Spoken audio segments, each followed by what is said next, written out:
met Kathy. Kathy is a parent, educator, and a coach, and she's also the founder of Priceless Parenting.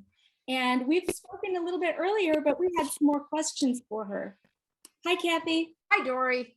Thanks for having me. Thank you. So I wanted to ask you a few more questions if we can. When we're talking about parents and kids and especially younger children's big emotions, how does setting actual limits for kids help between the parent and the child's relationship?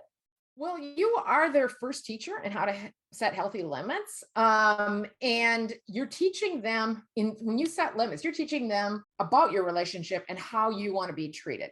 So for example, if you're holding your toddler and they pull your hair or they hit you, you can say, ouch, that hurt, and just gently set them down from your lap.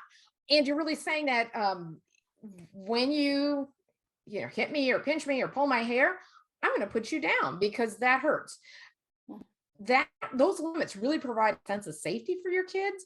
You're teaching your kids where the boundaries are, and they know that you're strong enough to enforce those boundaries. And any kid worth half their weight or whatever is going to test your boundaries, because that's what kids do. I mean, it's like they're going, and that's part of you as a parent being able to once again reinforce where those boundaries are.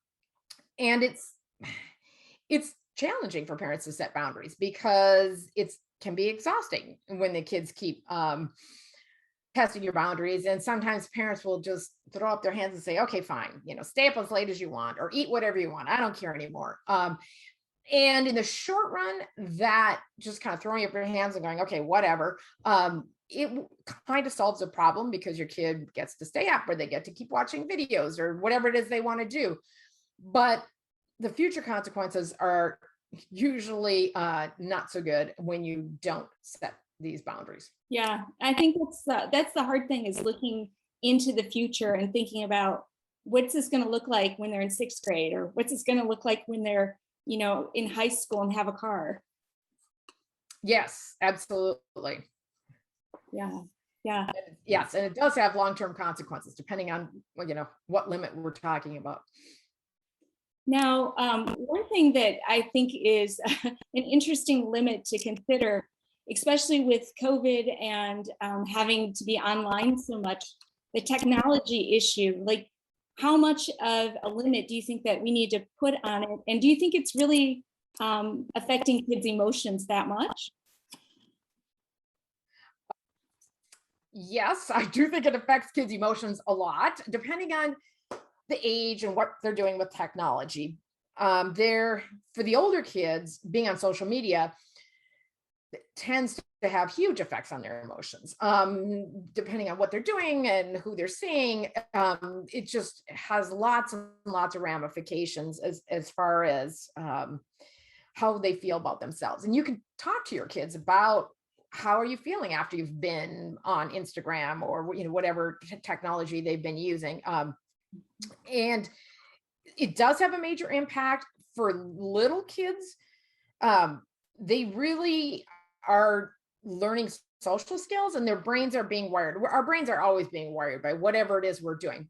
And with really young kids, it's super critical that they have a lot of personal interaction back and forth, because they're wiring their social brain so that they do understand emotions. They do get what this face looks like and what does that mean. And that's why the AAP, the American Association of Pediatrics, really recommends avoiding video except for video chatting for kids under 18 months old. Kids learn best from actually physically doing things and manipulating things. And then from 18 months, it involves co-viewing, so that the child is viewing something with the parent or caregiver, which a lot of times, I mean, the whole idea for parents is that here's my phone. I'm going to go do something. And truthfully, I get that. And sometimes we do need a break, and technology is great for that. But there's this balance.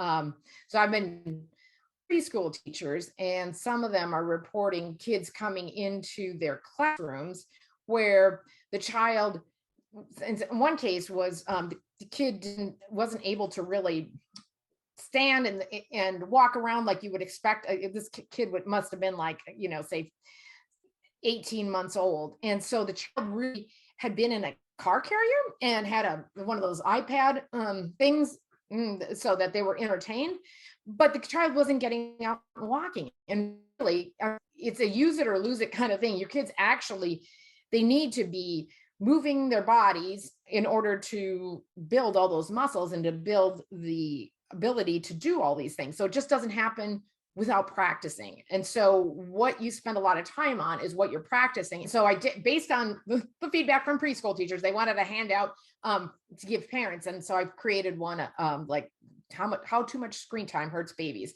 And so that's available on Priceless Parenting if anyone's interested.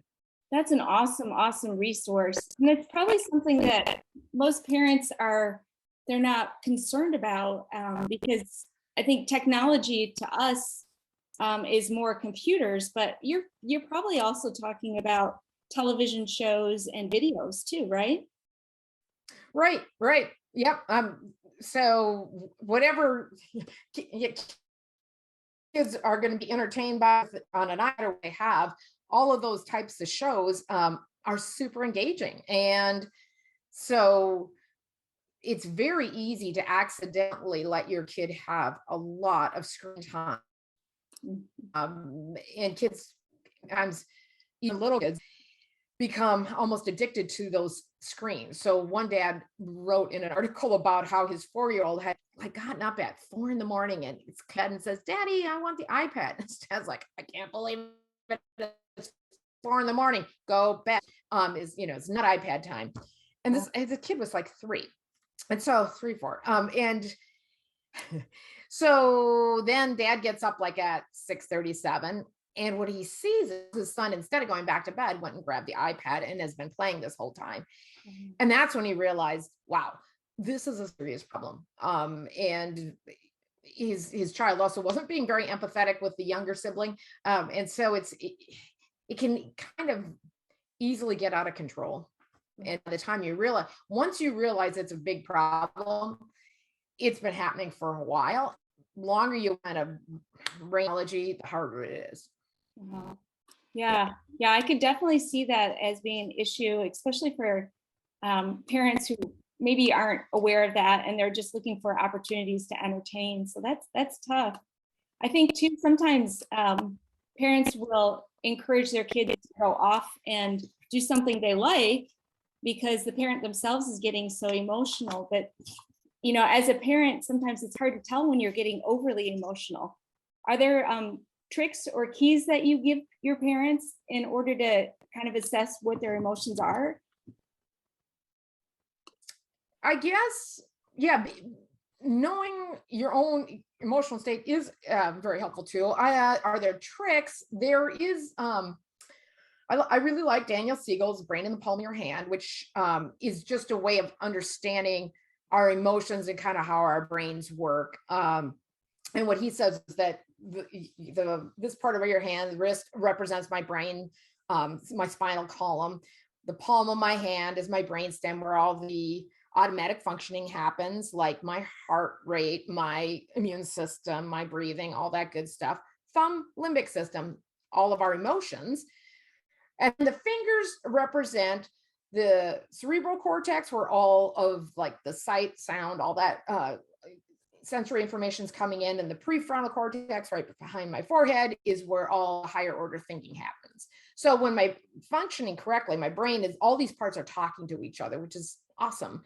And this is a way for ourselves. And he says that when we get really upset, we flip our lids, which means that the thinking part is offline, but the emotions are running just fine. And so being able to know when you're kind of getting to that point of kind of flipping your lid and getting angry is just critical to doing your best possible parenting. So sometimes you need to give yourself a time. Hey, you're so upset. I'm going to go, to the other room and calm down, and then we'll discuss this. That's awesome. So being able to recognize when you aren't in your best mindset is helpful.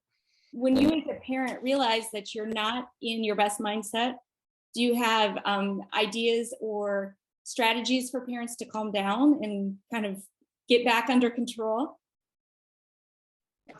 Definitely taking some deep breaths is always helpful. Kind of focusing on just the here and the now, and any type of mindfulness techniques that parents have in this kind of situation.